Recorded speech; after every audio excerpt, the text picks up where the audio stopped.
Hello, I am Devayan Ghosh and I will be presenting my code for assignment 3. First, I have imported all the necessary modules. Then, I have connected my Google Drive so that I can use the downloaded data. Question 1 is about clustering. First, we'll extract features from the images using a pre-trained ResNet 18 model using transfer learning. As this is a clustering method, I have merged the training and validation folders as a single dataset.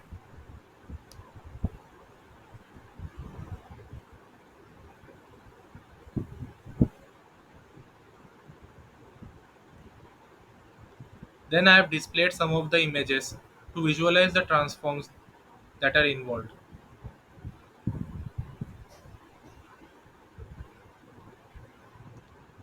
Finally, I have displayed the data matrix.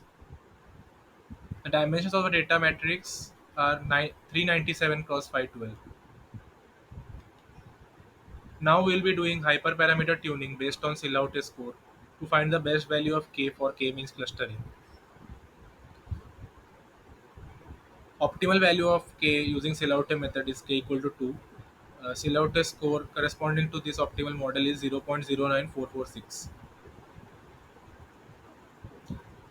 This is consistent to the data as there are mainly two classes present, that is ants and bees. Now we'll visualize the two clusters. Cluster 0 predominantly consists of bees.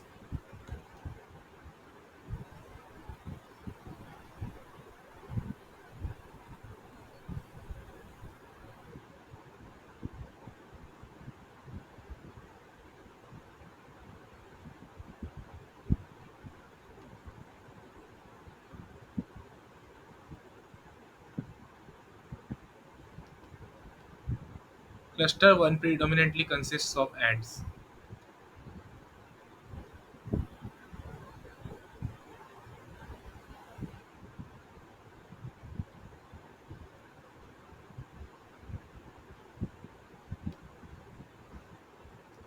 And it can be seen that very few data samples were marked to the wrong cluster with respect to the original labels. Cluster 0 had a total of 202 elements, out of which 7 were ants and 195 were bees.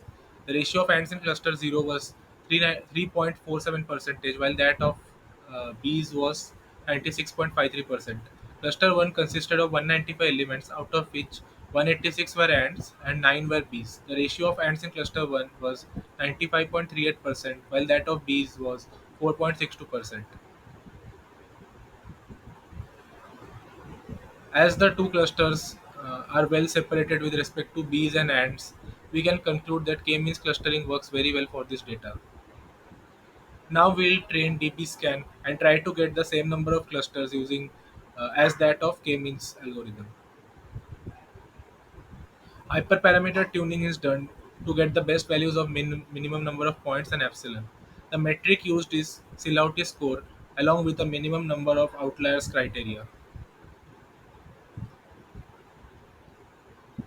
It can be seen that the same number of clusters as in as k-means method, that is two clusters could be formed using dbscan method as well.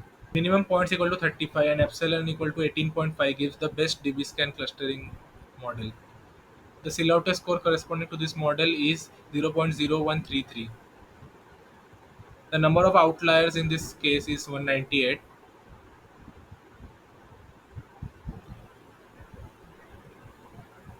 So a good metric that is used for the DB scan clustering is Silhouette score, along with uh, minimizing the number of outliers that is being classified by the DB scan algorithm. Now we'll visualize the two clusters that are formed. Cluster 0 consists only of ants.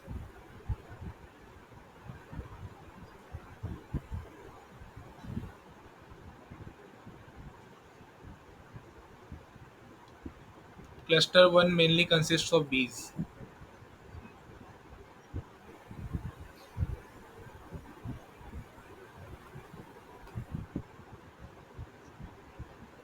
Very few data samples are marked to the wrong cluster with respect to the original labels.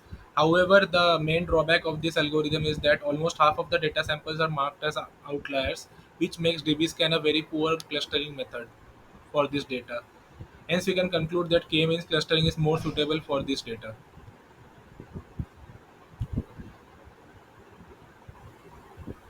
Cluster 0 consisted of 65 elements, out of which all were ants. So there was a 100% contribution of ants in cluster 0. Cluster 1 consisted of 134 images, out of which 128 belonged to bees and 6 belonged to ants. Thus, the ratio of ants in cluster 1 was 4.48%, and that of bees was 95.52%. The number of outliers detected was 198, out of which 122 belonged to ants and 76 belonged to bees. As discussed earlier, the half of the samples which are marked as outliers by DBscan algorithm makes it a very poor clustering method.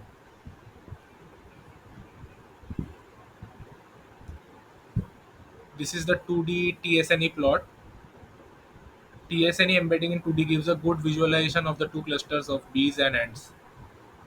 The two clusters seem to be largely non-overlapping. Question 2 is about principal component analysis.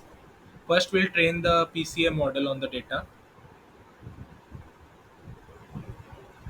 Note that we haven't passed any number of components or dimensions in this, uh, because by default the number of dimensions is taken as the minimum of the dimensions of the data matrix, which in this case is the minimum of 397, 512, that is 397.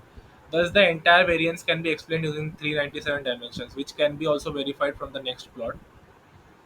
397 dimensions give a total explained variance of 100%. Now we'll plot the variance explained versus PCA dimensions.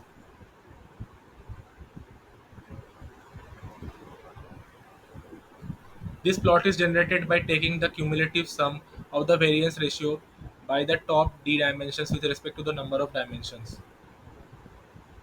The variance contribution of a dimension is directly proportional to the square of its corresponding eigenvalue. Now we'll analyze the plot. The plot of variance explained versus PCA dimensions is a monotonically increasing graph. The entire variance can be explained by 397 dimensions, that is the minimum of the dimension of the data matrix. The plot initially starts from a very small value and then reaches a value of 1 or 100% with increase in the number of PCA dimensions.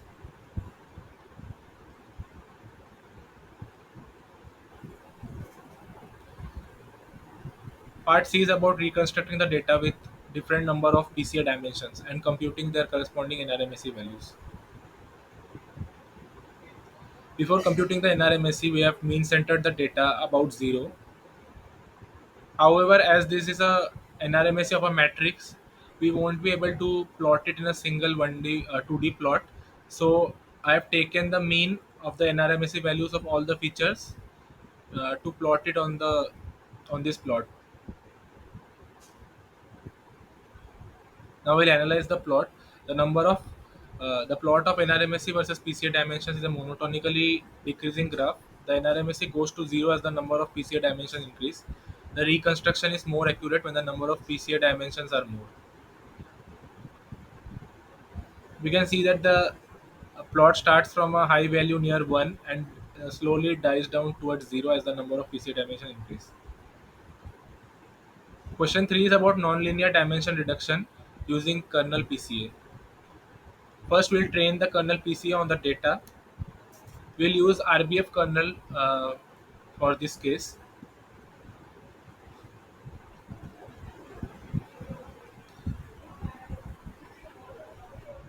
The part B is quite similar to the earlier case of normal PCA.